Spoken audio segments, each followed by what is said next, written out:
Les Wexner owns some of the most popular stores you've seen at the mall, but his ties to sex offender Jeffrey Epstein have raised a lot of questions in recent years.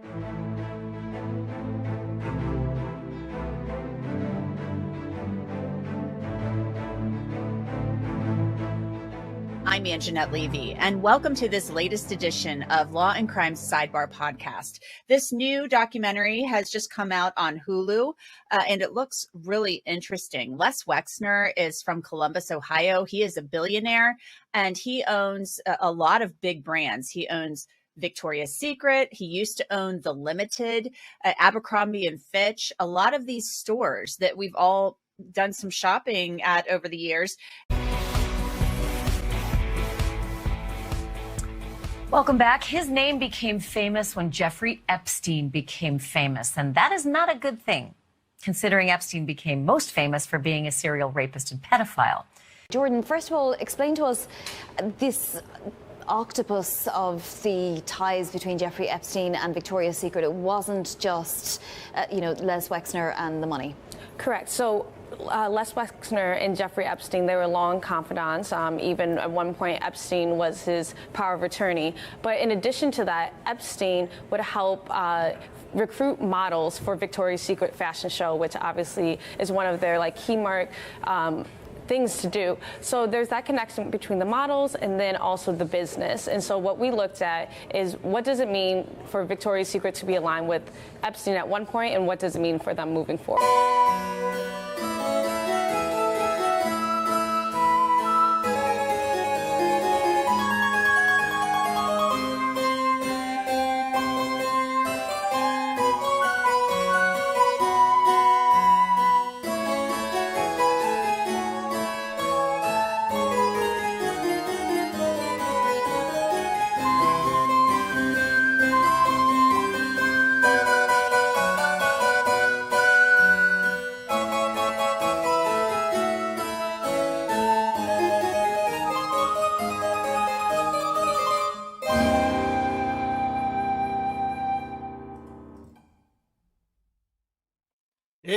Bonjour à tous, je m'appelle Yann Rochdy, bienvenue en direct de la Révolution culturelle, épisode du 25 novembre 2023. J'espère que vous avez apprécié ce beau montage pour introduire la 19e partie de Une Nation sous emprise. Là, on est rendu au volume 2, on se rapproche de la fin. Donc, on est rendu à l'époque des gouvernements Clinton et un petit peu avant la transition Reagan, Bush, Clinton. C'était une période de transition. Il y a eu donc un changement de garde au niveau de l'État profond. Et donc là, on introduit l'équipe de Jeffrey Epstein. Donc on a vu Jeffrey Epstein. On a vu les Gouletta. Ça, c'était le bras immobilier de Jeffrey Epstein. Là, on est rendu à Leslie Wexner qui va avoir droit à 2 chapitres au complet. Donc, le monde selon Leslie Wexner, quel réseau et quel mentor se cache derrière cette fortune? Quels sont les centres d'intérêt, les intérêts spéciaux de ce réseau, le réseau de Wexner? Ensuite de ça, l'histoire du meurtre d'Arthur Shapiro. Donc, je vous l'ai dit depuis quelques semaines, depuis que j'ai introduit l'histoire de Jeffrey Epstein, en 87, c'est là que le changement de garde se fait vraiment. Et il y a comme un pacte de sang qui se fait dans la mafia, le cercle intime de Jeffrey Epstein. C'est l'histoire du meurtre d'Arthur Shapiro. Ensuite de ça, on va terminer avec les liens entre Leslie Wexner et la mafia. Parce qu'on découvre dans le fond que ceux qui ont construit le syndicat national du crime organisé, ce qu'on appelait la mafia le siècle passé. Ce qui a créé la mafia, c'était la CIA. Et les mafieux, les 4 mafieux clés, là, Frank Costello, Meyer Lansky, qui avait d'autres, Bugsy Siegel, puis un autre que j'oublie. En tout cas, ces gars-là, rendus à l'époque Reagan, Bush, Clinton, sont rendus très vieux. Donc, ils ont besoin aussi de changer de garde. Et il y a quelqu'un dans la gang à Epstein qui remplit cette condition-là. On va voir ça. Donc, je vous rappelle que ce contenu est pour les abonnés payants de mon site web. Oups, j'ai oublié de changer le bandeau ici. Pas dans le monde cyberpunk, malgré que c'est un peu cyberpunk. Donc, 5$ par mois. Un café par mois pour supporter mon travail, un travail de recherche. D'ailleurs, je pense que demain, je vais faire un podcast pour vous montrer comment je prépare les émissions de réinformation avec André Pitt.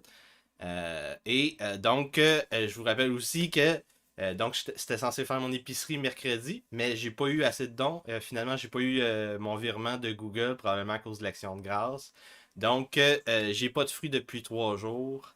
Si vous envoyez des dons aujourd'hui, je vais pouvoir aller faire mon épicerie. Merci. Pensez à moi dans le chat sur YouTube, sur mon site web. Et donc, ça, c'est yanrojdi.com. Vous pouvez avoir accès à ce contenu-là. Sinon, l'infolettre, yanrojdi.substack.com.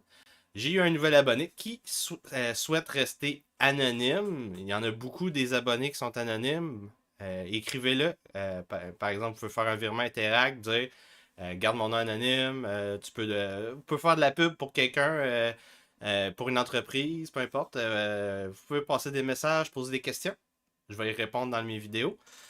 Donc ça, l'infolette, j'en ai sorti une hier. Je fais, dans le fond, vous voyez tous les podcasts que j'ai fait. Peut-être que vous en avez manqué un dans le dernier mois ou dans le... Ici, c'est mon... Dans le fond, j'ai fait un résumé de mon masterclass, l'état profond. Donc, en 16 parties, vous avez l'histoire des ancêtres à Jeffrey Epstein, les générations 1 et 2 de la CIA, de l'oligarchie, de l'état profond. Vous pouvez aussi vous abonner sur YouTube, malgré que souvent mes montages vont être coupés à cause des droits d'auteur. J'espère que vous avez apprécié le petit montage de 6 minutes que j'ai fait avec la nouvelle chanson la nouvelle musique de Jesse Serazus, qui va avoir son Bandcamp puis sa chaîne. Je pense qu'il va se faire un YouTube aussi avec son projet. Donc, je vais mettre ça aussi dans tous les liens pour m'aider sont dans les commentaires. J'ai aussi un Give and Go. J'ai mon adresse courriel yann.rojdi@gmail.com. Donc, merci à ceux qui supportent mon travail. On est prêt, on a une grosse journée.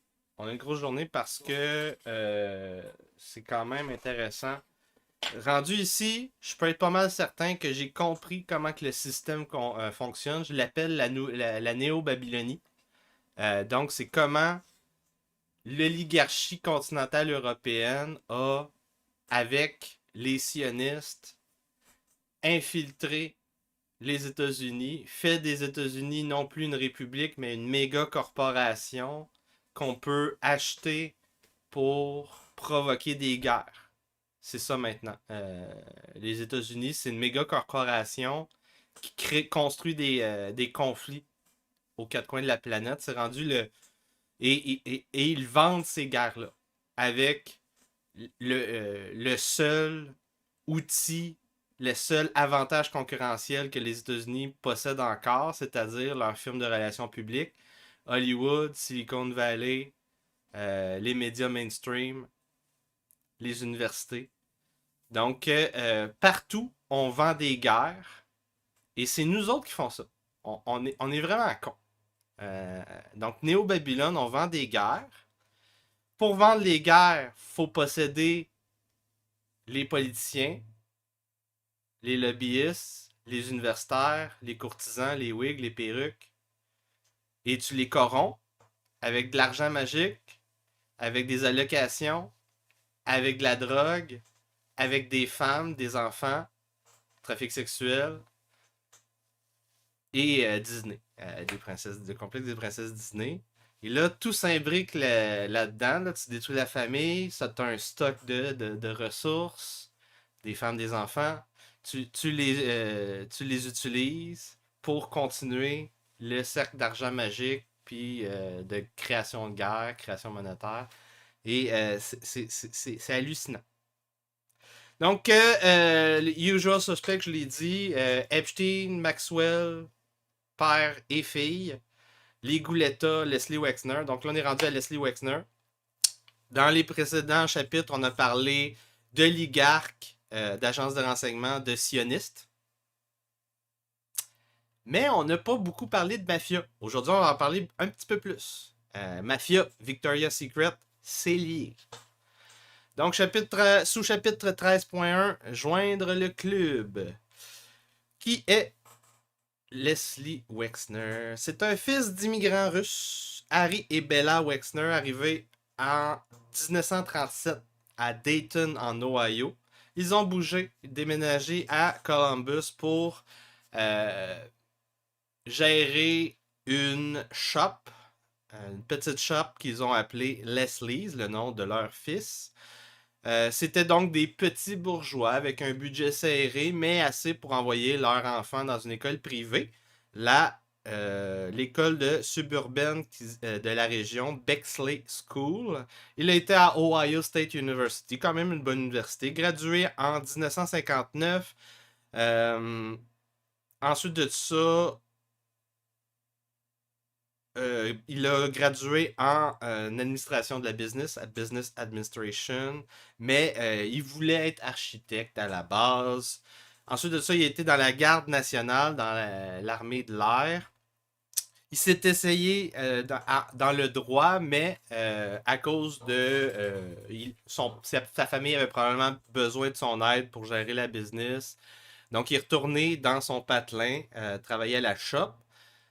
Il rêvait d'un magasin de women's sportwear. Donc, de lingerie de sport féminine. Pourquoi?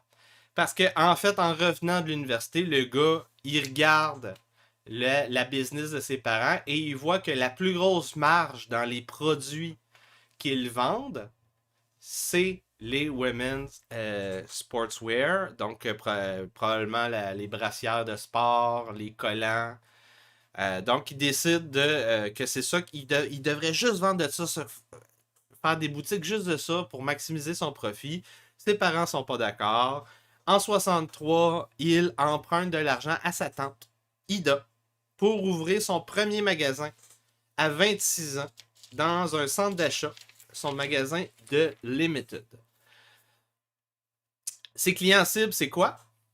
Très rapidement, il se rend compte, c'est les jeunes filles high school, donc école secondaire, et l'âge des étudiantes au college. Donc université, cégep. En 1965, il est rendu à 2 magasins. 2 ans plus tard, il attire l'attention de Milton Petrie. Très important dans le cheminement. Lui, c'est un baron du commerce au détail. Il possède beaucoup de centres d'achat, d'intérêt dans l'immobilier commercial, qu'on pourrait dire. Et, en passant, il faut que je vous le répète à toutes les fois, l'immobilier commercial, c'est un levier pour les barons de la drogue aussi. Parce que c'est une manière d'avoir du cash rapide. Immobilier, drogue, or, femmes, ça c'est comme si tu veux de l'argent sans stocker du dollar en papier, c'est comme ça que tu stockes de l'argent, de la ressource. Donc, Milton Petrie tente d'embaucher Leslie Wexner, mais Leslie Wexner ne veut pas être un salarié. Il dit non. Milton Petrie a un réseau d'amis très intéressant, plusieurs dont on a déjà parlé dans le livre. C'est un ami de Alan Hayes Greenberg. De où, lui?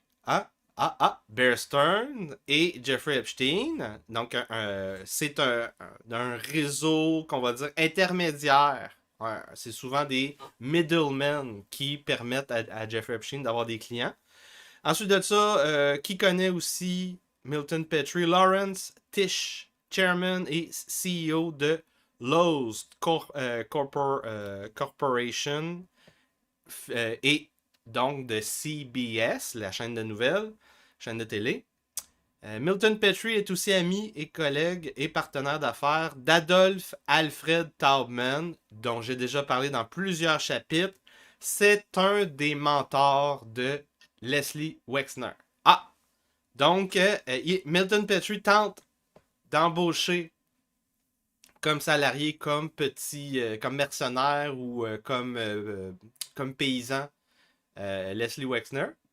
Mais Leslie Wexner ne se fait pas acheter aussi facilement. Donc, quand tu refuses, souvent, tu réussis quand même à réseauter. Et il réseaute et il se fait mentorer par Adolph Alfred Taubman fin des années 60. C'est via ce partenariat d'affaires et ce mentorat que Leslie Wexner va rencontrer un second mentor, Max Fisher, qui a été mentionné dans à peu près tous les chapitres. C'est un personnage clé que je dois décrire aujourd'hui. Leslie Wexner se réfère à Fisher Taubman plus tard dans sa vie. Très souvent, à chaque fois qu'il fait des grosses décisions d'affaires, Leslie Wexner va appeler ses confidents ses rabbins de la business. Donc, c'est un peu un genre de réseau mafieux avec un genre de triumvirat. Ils sont trois à prendre les décisions. 13.2.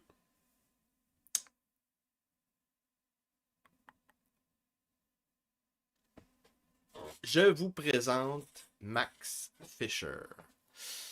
1965, on a un article du magazine de business UPI qui nous raconte la vie de Max Fisher ainsi. C'est un perfect success story. C'est donc le rêve américain, l'histoire qu'on appelle souvent rags to riches story, donc du linge en lambeaux à la richesse totale. C'est un industriel de Détroit. Il est mort soudainement en 2005.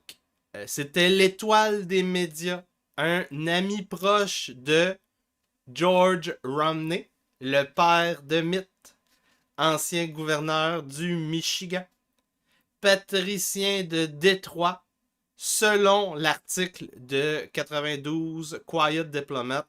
Non, c'est pas un article, c'est sa biographie. Donc, lui-même se voyait comme un patricien de Détroit. Donc, là, on est rendu...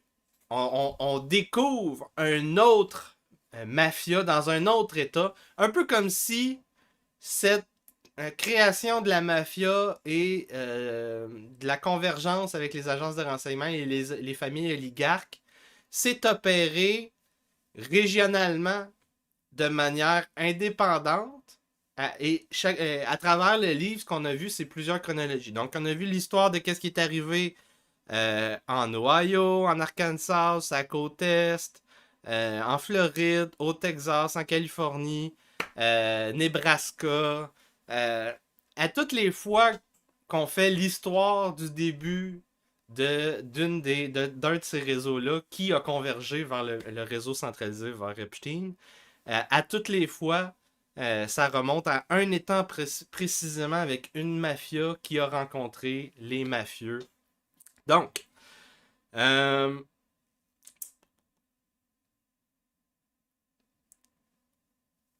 Max Fisher, plusieurs allégations que son passé, avant qu'il devienne une vedette, il était probablement lié à quelques mafias proches de Détroit. Par exemple, le Purple Gang, donc un gang de rue.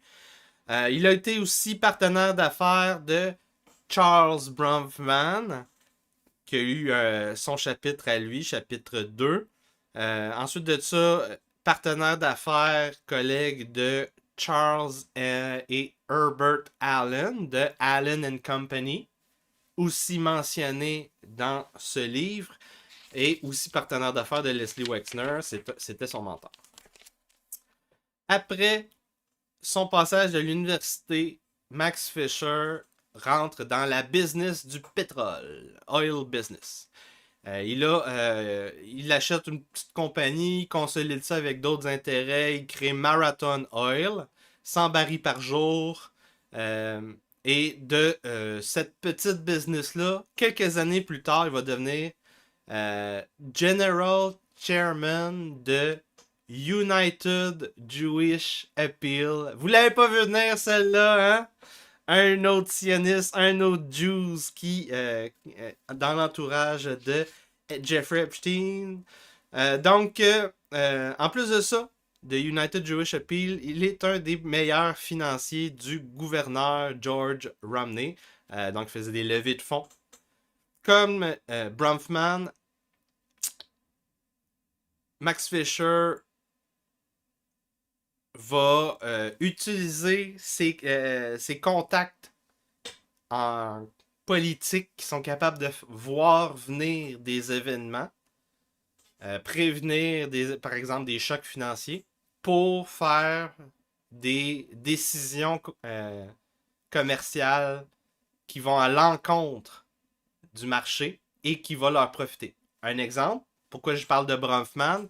Bronfman, durant la Prohibition, avant la Prohibition, il rencontre Winston Churchill. Churchill, qui avait de l'argent dans pas mal de business, lui conseille de stocker beaucoup l'alcool parce que la Prohibition s'en venait. Et donc, quand la Prohibition est arrivée aux États-Unis, puis aussi au Canada un peu plus tard, ça a changé, là, le stock, il réussit, il va trafiquer le stock à travers la frontière, l'écouler dans les marchés illicites, couper aussi l'alcool et doubler, tripler ses profits. C'est comme ça que Bronfman est devenu l'oligarque du Midwest canadien et américain. Donc, c'est quoi que Fisher va faire avec sa compagnie de pétrole? Lui, il va stocker du pétrole parce que stocker et se surendetter pour prendre de l'expansion, pour augmenter le pouvoir de distribution de pétrole. Parce que lui, malgré ce que les gens prédisent, l'effondrement de la demande de pétrole, lui prédit que ça va à l'inverse augmenter la demande de pétrole et il va devenir très riche grâce à ça. Après ce grand coup de Fisher, il va se retirer de la business du pétrole pour focusser sur l'influence politique. Donc, il va cultiver et étendre son influence à partir de Détroit.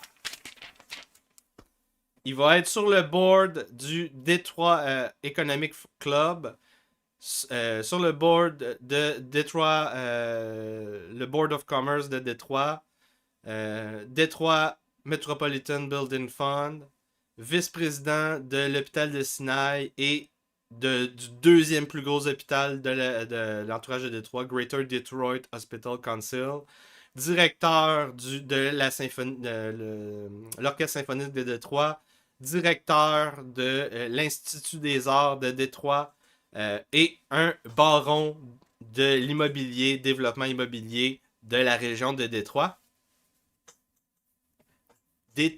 Donc, là, on est à la cinquantaine. Donc, Max Fisher, ça, c'est... Donc, il devient riche dans les années 60. Puis là, fait qu'on va dire dans les années 70-80, il est partout dans l'urbanisme de Détroit. Vous vous rappelez pas que début 2000, il y a eu une faillite de Détroit? Pensez-vous que c'est lié? Moi, quand je l'ai vu ça, j'ai fait « Ah ben, le stick. » Ben, c'est clair. Donc, dans un système impérialiste, néo-babylonien, féodal, tu t'enrichis non pas en créant de la valeur, mais en pillant vous et moi à la maison.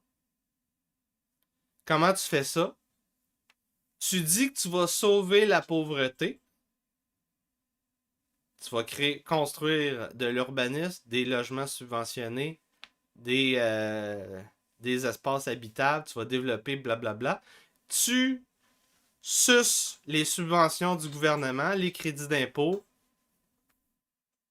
Tu payes avec l'impôt et les taxes les contribuables. Puis en disant résoudre le problème, tu crées plus de problèmes. Donc tu t'en vas un peu comme les marchands de guerre qui vont armer les deux côtés des conflits. Eux, ils arment les deux côtés de la pauvreté. Donc ils payent les contribuables et ils créent plus de morts vivants. Donc, dans l'immobilier, dans l'urbanisme de Détroit, Max Fisher va créer le New Detroit Committee. C'est en fait la nouvelle mairie de Détroit à partir de sa campagne d'influence, la campagne d'influence de Max Fisher. Qui a créé le comité, l'oligarchie de Détroit, de la nouvelle Détroit, le nouvel ordre détroitien? Henry Ford II et Max Fisher. Et oui, on est déjà rendu à l'oligarchie. On a fait un lien donc avec les sionistes et avec une autre famille oligarque. C'est une... je prends les mots du comité de la Nouvelle-Détroit. C'est une coalition... Nouvelle coalition urbaine. Incluant des représentants de la classe travaillante, la working class, la classe moyenne, qu'on dirait au Québec, et de la communauté africain-américain. C'est comme ça qu'ils se disaient à l'époque. Parce que ça change tout le temps, la dénomination.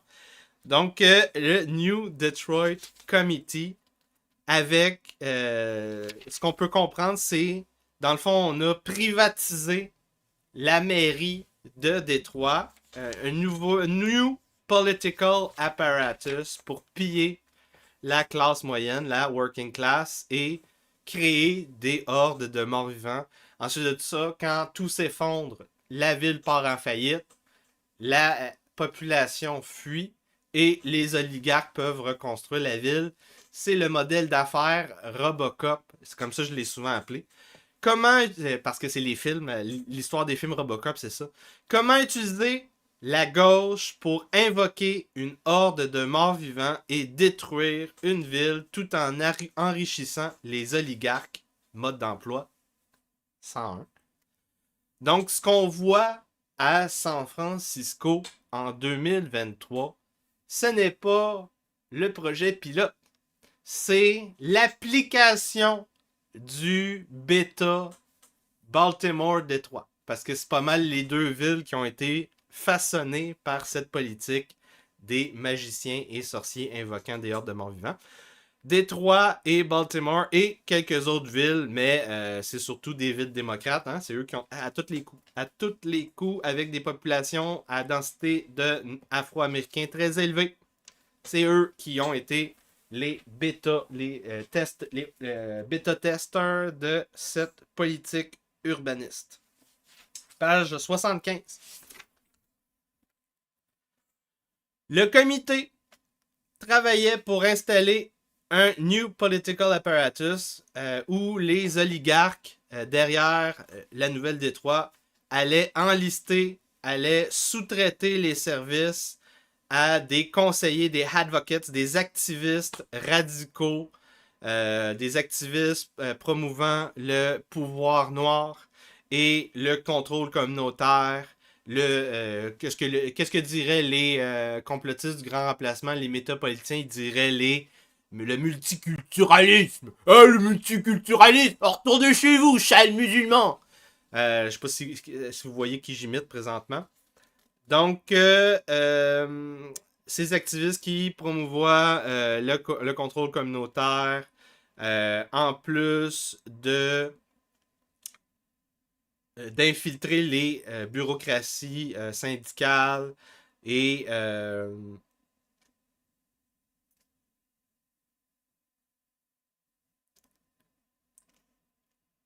évidemment, leurs égéries de leaders communautaires. Ensuite de ça, donc cette nouvelle organisation politique avec une apparence de l'extérieur, une apparence de changement positif, mais qui camoufle dans le fond la vraie force derrière ce comité-là. C'est qui la vraie force? C'est qui finance le comité et qui place les pions du comité, qui choisit les fonctionnaires, les bureaucrates qui gèrent ce comité-là. Parce que c'est ça, Henry Ford II, Fisher qui finançait tout ça. C'est eux qui allaient continuer à faire avancer une ère de compétition régionale. Il y a des livres qui ont parlé de ça, comme le livre Detroit, Race and Uneven Development, qui décrit c'est quoi cette ère de compétition régionale ainsi. Je cite, en fait, Whitney Webb cite le livre dans son livre. Donc, une crise économique internationale amène une surproduction mondiale et l'accroissement de la compétition internationale. Ça force une réorganisation des industries manufacturielles de base pour maintenir le profit. Les corporations industrielles vont donc passer de la production par les cols bleus, la production industrielle manufacturière à la maison. Ils vont délocaliser, automatiser à la maison. Ils vont concentrer leur capital domestique sur l'administration, la recherche, le développement, les services et tout ce qui est technologie de haute technologie, tout ce qui est technologie de haute valeur et opération haute technologie. Et donc, il y a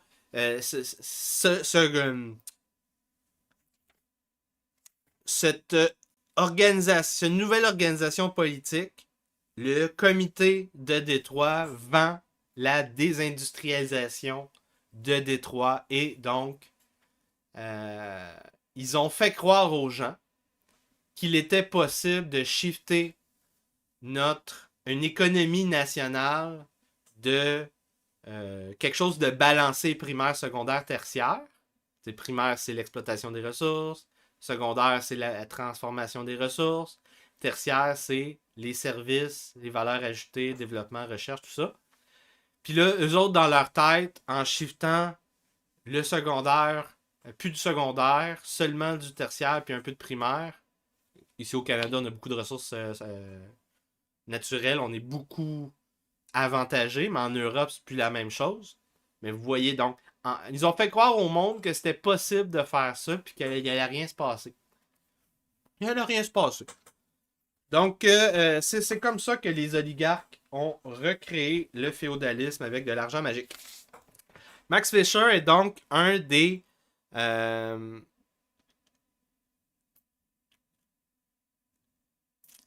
BS corporatifs qui va faire fortune dans le développement des HLM avec les subventions du gouvernement.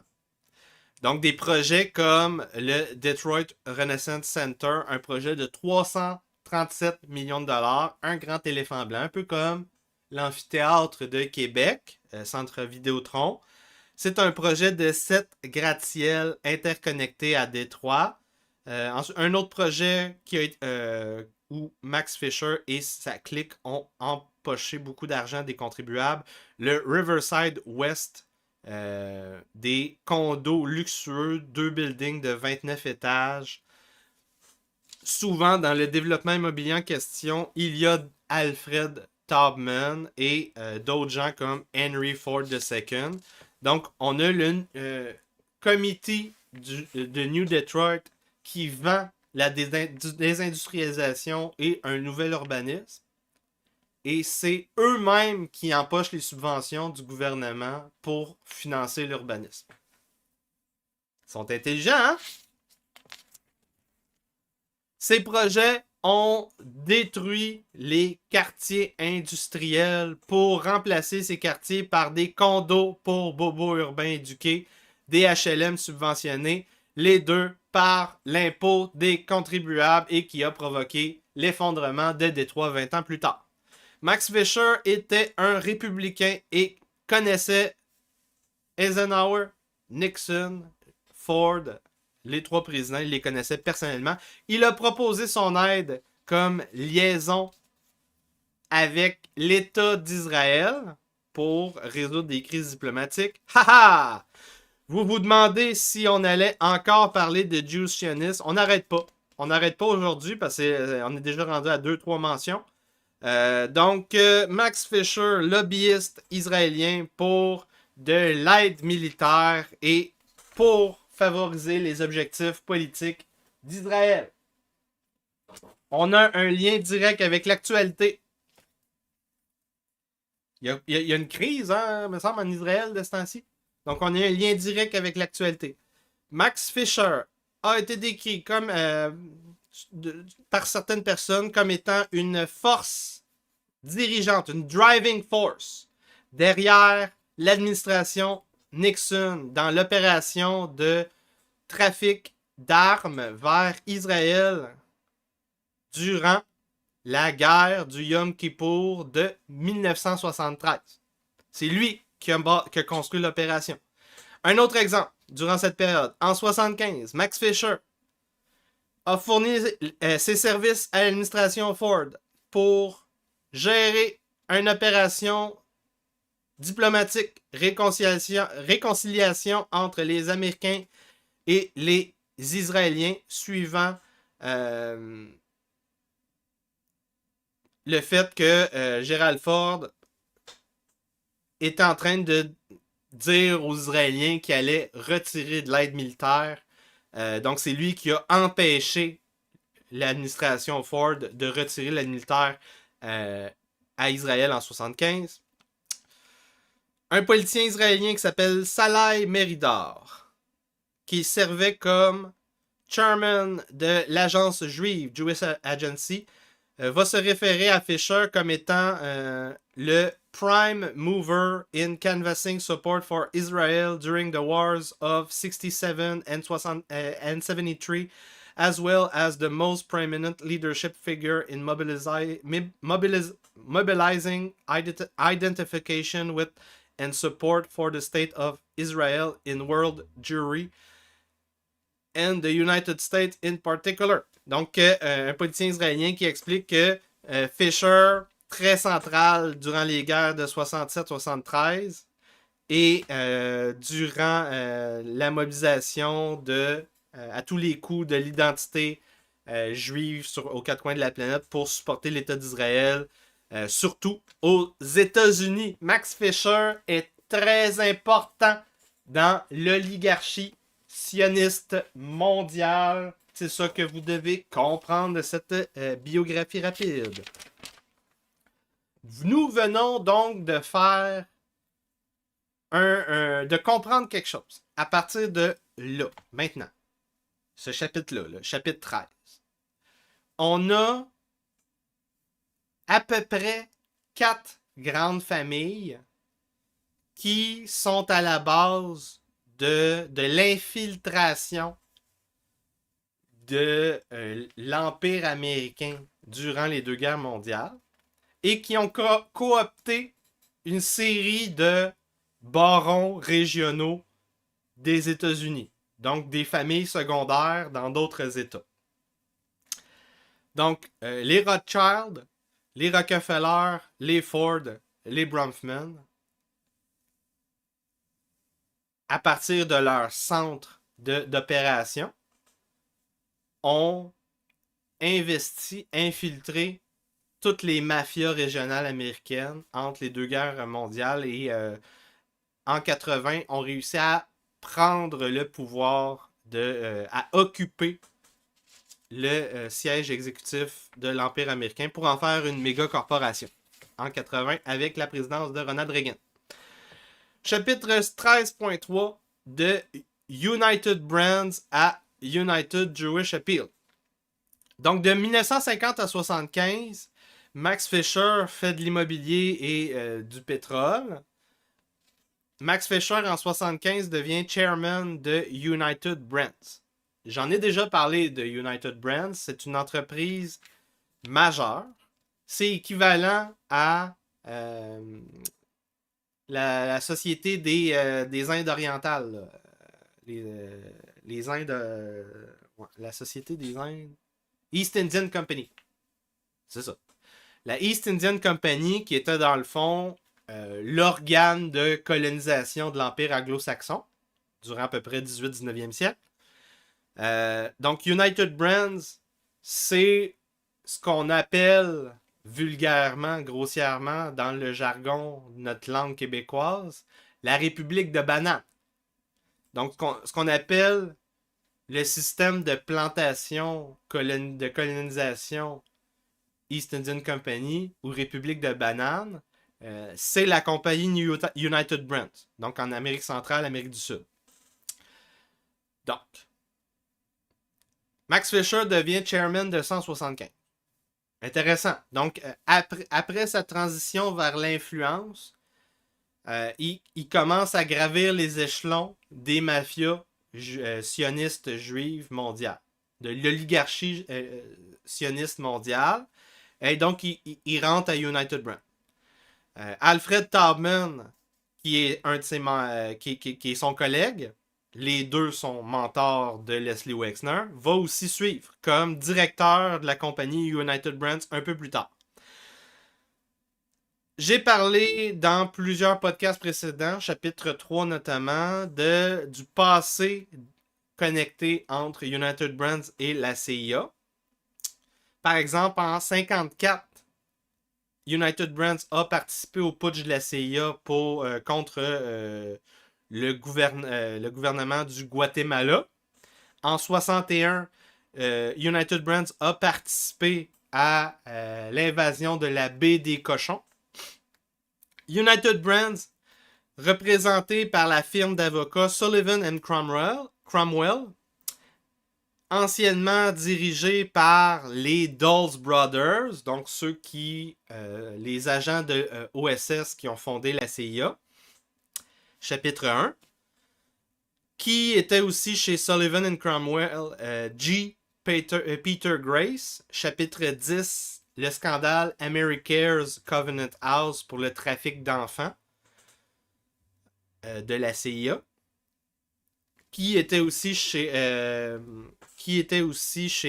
Sullivan & Cromwell, Samuel Zemouré, trafiquant d'armes sioniste après la Deuxième Guerre mondiale, mentionné au chapitre 3. Fait intéressant. L'ouverture dans les postes investis par Max Fisher et ensuite de ça, Alfred Taubman. Il y a eu une ouverture à United Brands. Quelques temps plus tôt, il y a Eli Black, déjà mentionné dans le livre aussi, qui chute du 44e étage du Pan Am Building à Manhattan. Eli Black, qui avait été nominé chairman en 68. Sa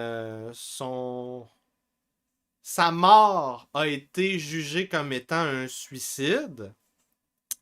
C'est son fils, Léon Black, qui va reprendre la business familiale. C'est quoi la business familiale? Je vous en avais déjà parlé. C'est Corporate Raider. C'est quoi un Corporate Raider? C'est, dans le fond, un gars qui a beaucoup de cash. Il regarde qu'est-ce qui se passe dans les business. Et là, s'il y a une business qui attire son attention, il regarde. C'est quoi ses revenus? C'est quoi ses actifs? C'est quoi ses dettes?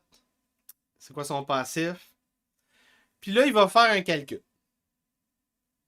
Il va regarder, le gars, il n'est pas à son affaire.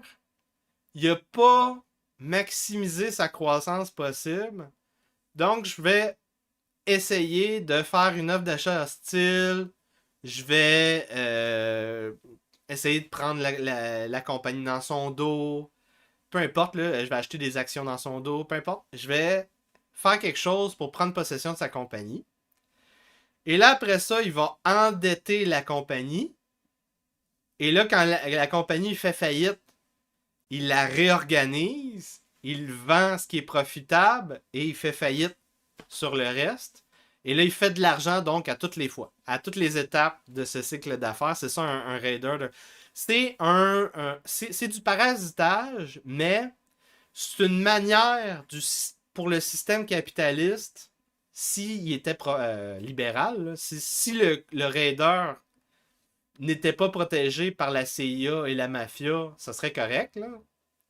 Mais ça force les entrepreneurs, les investisseurs, les gens à bien développer leur potentiel. Mais comme on est dans un système impérialiste et non pas véritablement libéralement capitaliste, les marchés ne sont pas libres présentement, ces entités-là sont plus dangereuses que nécessaires à cause de ce soutien-là. Si à chaque fois il faisait ça, il mettait sa peau en péril, ça serait... Beaucoup de leurs prises ne fonctionneraient pas. Donc, il y en a en France de ce temps-ci, des raiders de même qui sont en train de faire des faillites. Là. Ils possèdent des médias. Le véhicule de raid corporatiste de la famille Black s'appelle Apollo Global Management.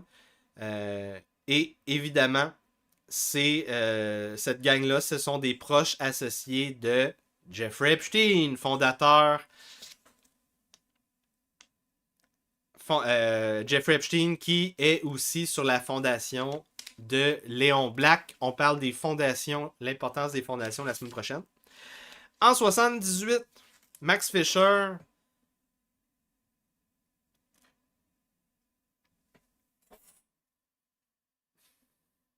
donne les rênes de la compagnie United Brands à Seymour Milstein. Il devient chairman, mais Max Fisher va rester sur le board des directeurs.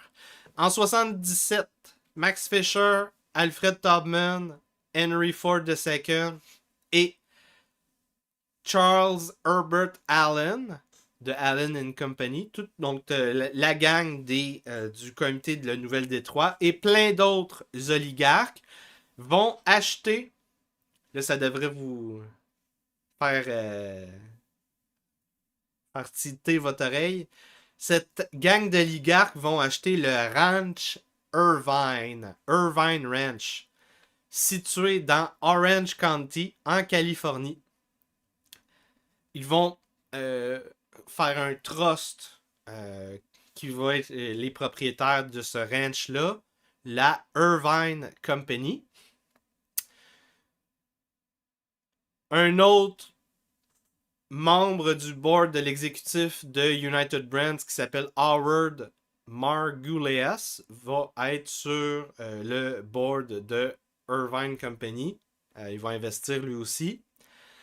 Les frères Allen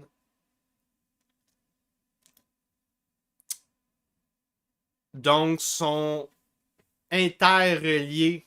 Le réseau des frères Allen, Herbert et Charles, est interrelié avec le réseau de Leslie Wexner, des mentors de Leslie Wexner. C'est donc ce qu'on appelle en théorie des réseaux un nexus, un hub de mafia, d'agences de renseignement et d'oligarques. Les frères Allen Company, ont une organisation de développement économique située dans les Bahamas. Donc, la Grand Bahamas Development Company, qui a comme surnom DevCo, DEVCO, qui est un front financier, un front de l'argentier de Meyer Lansky, le mafieux. Donc, qui gère ça? Louis Schessler, j'en ai parlé au chapitre 1, donc dès le début. Donc, les frères Allen, c'est eux l'officier de liaison entre la mafia et les agences de renseignement. Les frères Allen liés à des projets immobiliers mafieux en Floride, notamment donc avec Edward D. Bartolo, lié à beaucoup de chapitres dans ce livre-ci. En 83, Max Fisher, Alfred Taubman, Henry Ford II vendent leur part de la Irvine Company pour le ranch. Là. Et la même année, ils achètent une maison d'enchères. La maison des enchères Sotheby's, fondée en 1747, la grande firme d'enchères de Londres. On va en parler au chapitre 18 parce que il y a une chasse à pédophiles à faire dans les maisons d'enchères. Vous avez bien entendu, c'est un des endroits où on recrute et trafique de jeunes femmes et d'enfants. Qui achète la maison d'enchères Sotheby's avec ces trois-là, Fisher, Taubman, Ford II, Leslie Wexner, qui donc s'est joint à ce club grâce à ses deux mentors, Max Fisher et Alfred Taubman. Mais Leslie Wexner n'était pas celui qui était censé être le quatrième à financer cette opération d'achat de la maison Sotheby's.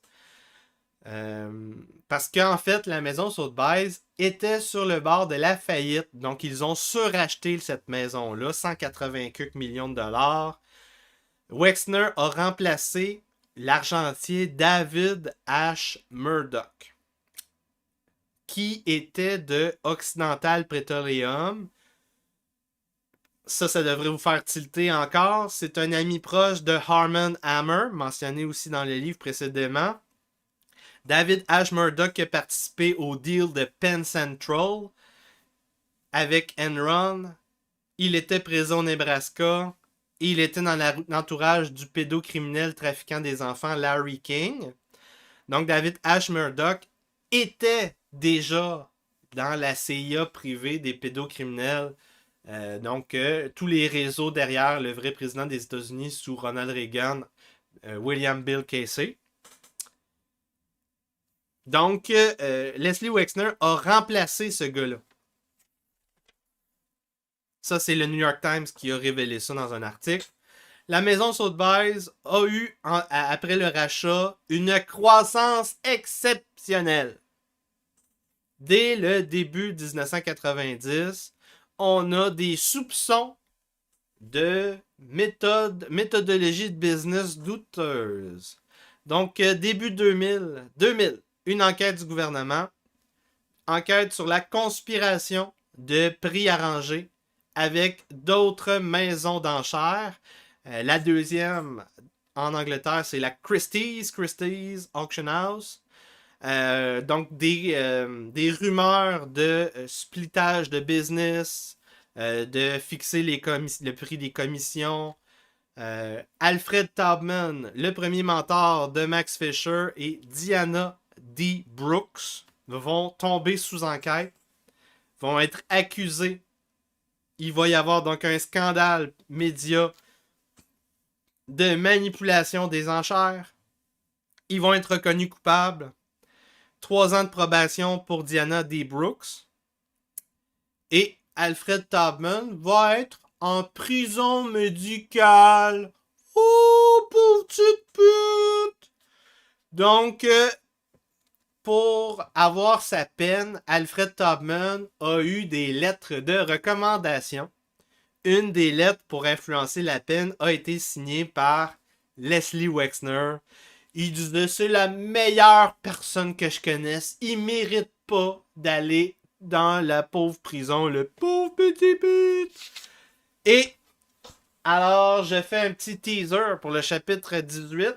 Qu'est-ce qui se passait dans la maison d'enchères Sotheby's? Page 81.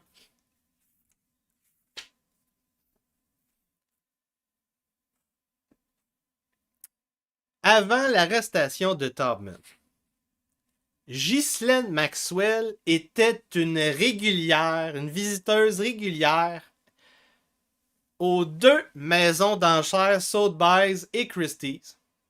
Selon le Daily Mail, dans un article d'août 2020, Maxwell se promenait dans toutes les galeries d'art de haute valeur, dans les maisons d'enchères, et elle paradait avec des gallerinas pour Jeffrey Epstein. Mais qu'est-ce que c'est ça, Yann, une galerinase? C'est un mot-clé. C'est donc la ressource de Jeffrey Epstein. Ils appelaient ça des gallerinas. C'est quoi une gallerina? Madame Maxwell était présente très souvent à des événements à Christie's et Sotheby's, des 2 côtés de l'Atlantique.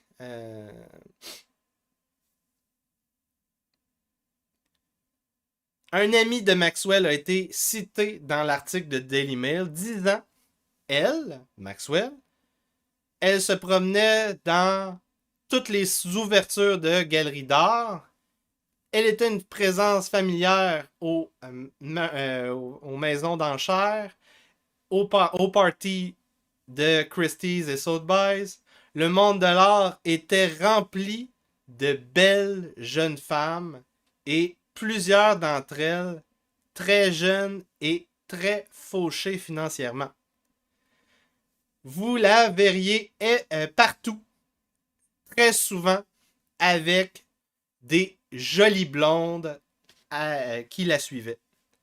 Ça, c'est comment il a décrit Ghislaine Maxwell. Donc, il faut noter que Ghislaine Maxwell est engagée dans ses activités pour faire plaisir à Jeffrey Epstein, pendant que Wexner, la personne très proche à Jeffrey Epstein, était sur le board de Sotheby's, et pendant qu'un autre de ses amis à Wexner, Taubman, contrôlait la maison d'enchères. Donc, c'était un lieu de chasse et de victimes et de recrues. Donc, on chassait des jeunes filles et on chassait aussi des hommes d'affaires qui allaient être influencés avec le stock que vendait le pusher Jeffrey Epstein, donc des jeunes femmes, des jeunes filles. Et très important, c'est les 2.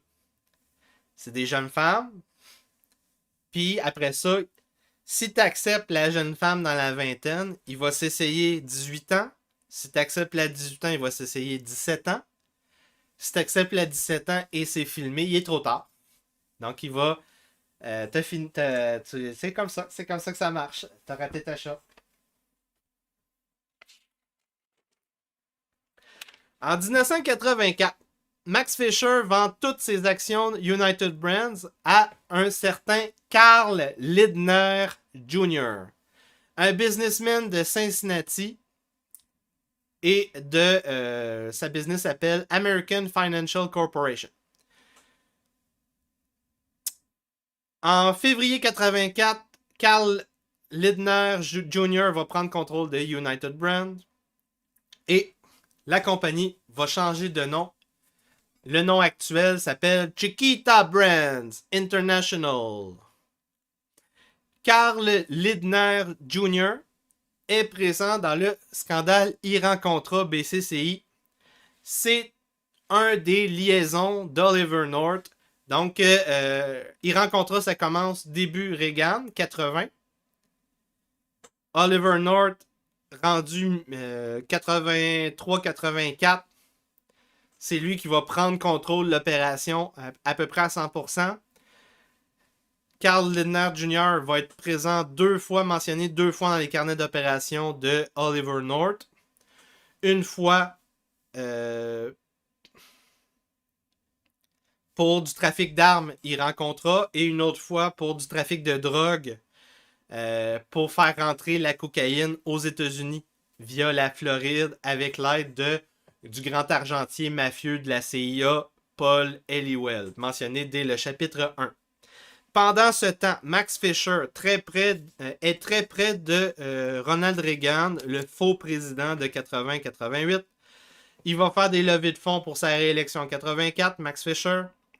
Max Fisher va être membre du board de B'nai B'rith, la société secrète des sionistes internationales, avec Edgar Bronfman, avec Edmond Safran, Edmond Safra, le banquier BCCI qui a été défenestré, un autre suicide, une autre epsteinisation que j'ai expliqué, que j'ai raconté au chapitre 7, entre le chapitre 7 et le chapitre 8, je dirais.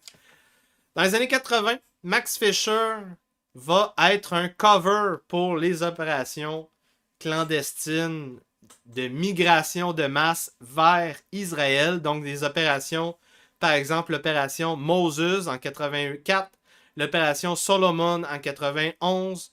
Par exemple, pour déplacer des milliers de Juifs éthiopiens vers Israël. Opération Moses qui a été gérée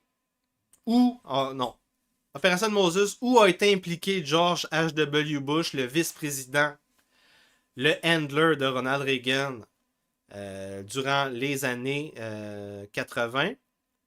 Et c'est Max Fisher qui a impliqué le handler de Ronald Reagan, George H.W. Bush. En 1970, Max Fisher a fait renaître la Jewish Agency, une des agences clandestines, la branche opérationnelle de l'Organisation mondiale sioniste. Ils refondent la Jewish Agency avec Louis Pincus, que j'ai mentionné au chapitre 3. Le chapitre décrivant l'histoire, l'origine du narco-État appelé Israël. Louis Pincus est un opérateur, un espion qui a aussi participé à Operation Moses. Il était Managing Director de la ligne aérienne El Al, qui va revenir plus tard dans le podcast tantôt. El Al, ligne aérienne directement travaillant avec le Mossad et fournissant des fronts à des opérateurs israéliens. T'es supposément un employé d'une ligne d'aviation. C'est ça un front. Donc ça a été confirmé par un câble diplomatique, dans un câble diplomatique envoyé par l'agence de renseignement d'Afrique du Sud en 2015. Le beau-père de Leslie Wexner, Yehuda Keppel, est un espion qui a ouvert une branche, une filiale de la ligne aérienne El Al aux États-Unis. It is also worth noting that Livia Chertoff, the mother of former head of Department of Homeland Security, Michael Chertoff, was a flight attendant for El Al and participated in Mossad operation, like Operation Magic Carpet, while working for the airline. Donc, un des employés de la ligne aérienne El Al, Livia Chertoff, était la mère d'un des anciens chefs du département Homeland Security, donc sécurité intérieure, Michael Chertoff. Et elle a participé à des opérations du Mossad, comme l'opération tapis volant, pour déplacer des colons juifs en Israël.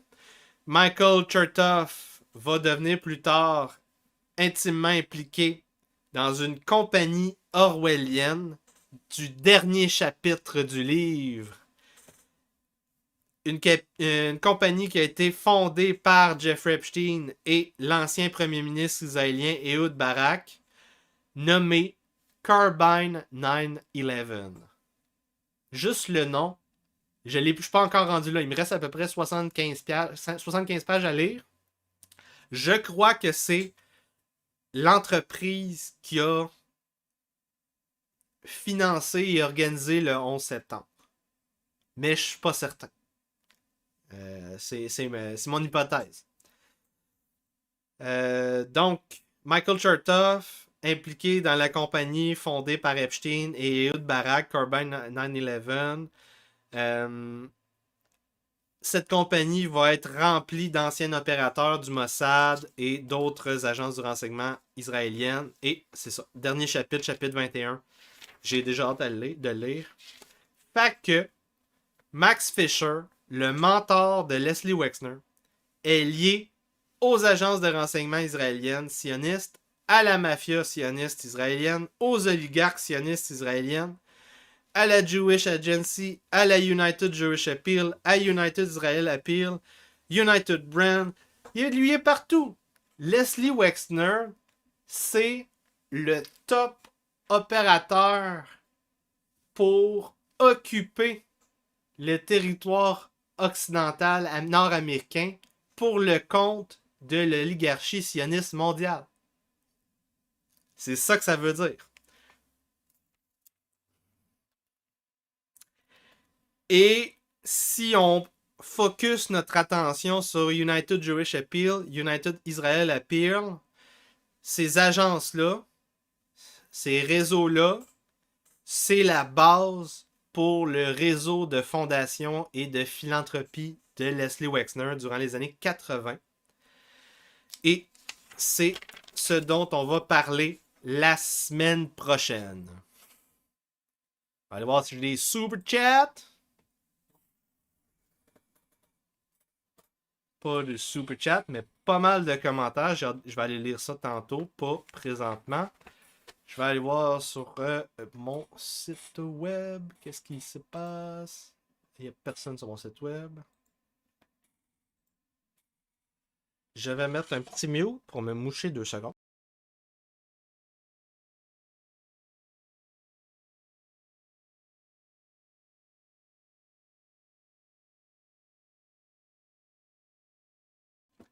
Alright. Je pense que le podcast va être gratuit jusqu'ici. Hein, je vais mettre l'image en top pour que je puisse couper ça plus facilement. Donc, 1h11. La version finale au complet va être seulement accessible si vous payez 5$ par mois pour appuyer mon travail. Parce que sans vous, je ne peux pas continuer.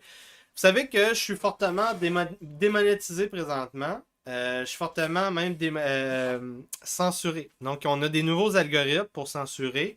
Là, on est rendu...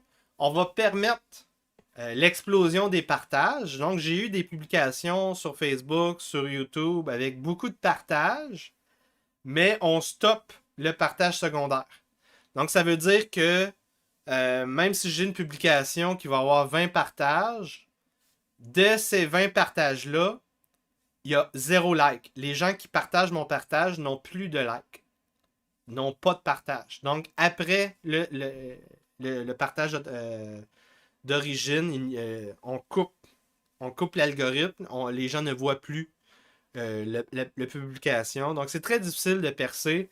Dans mon prochain podcast, j'ai une révélation. Donc, j'ai été embauché comme troll pour liker, m'abonner à des chaînes sur YouTube. J'ai été payé 40$ canadiens en crypto-monnaie pour m'abonner à Walt Disney Studios Canada. Et j'ai les preuves. Et j'ai le nom de l'entreprise qui fait des fermatrolls au Canada. Est-ce que vous avez hâte de voir ça?